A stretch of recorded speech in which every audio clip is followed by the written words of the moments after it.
আসসালামু আলাইকুম। যারা আমার এই ভিডিওটা দেখতেছেন, এটা আমার প্রথম ব্লগ। শুধুমাত্রই আমার গলার শব্দ শুনতে পাবেন, চেহারা দেখতে পারবেন না। আমার বাসার ছাদটা দেখেন কত অপরিষ্কার। একটা মানুষ কতটা অপরিষ্কার হইতে পারে। দেখেন আমার বাসার ছাদটা কি কইরা রাখছে। এটা হচ্ছে কবুতরের ঘর বানাইছে মশারি দিয়া। তা এখানে কবুতর আছে দেখতে পারতেছেন, আর একটা ভিতরে আছে।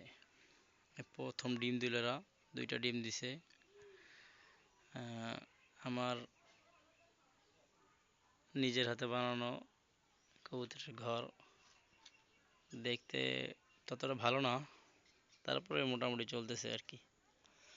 দেখেন ছাদটার কি অবস্থা, ছোট ছাদ কিন্তু একদম এলোমেলো ভাবে।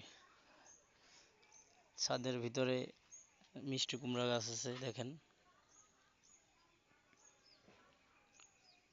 আছে অনেক গ্রাম, অজপাড়া গ্রামের ভিতরে আমার এই বাড়িটা। দেখতে পান এখান থেকে অনেক কিছুই দেখা যায়, গ্রামের একদম চারিদিকের নিরিবিলি পরিবেশ। যারা গ্রামে আসছেন তারা জানবেন যে কি অবস্থা। এটা হচ্ছে কাঠের চুলা,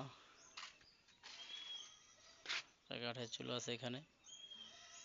আপনারা জানাবেন যে কীরকম হইলো আমার এই ব্লগটা। আপনাদের যদি ভালো লাগে তাহলে ভবিষ্যতে দ্বিতীয় বানানোর চেষ্টা করব, বা দরকার মনে করব, না হইলে নয় আর কি। সবাই ভালো থাকবেন। Good bye.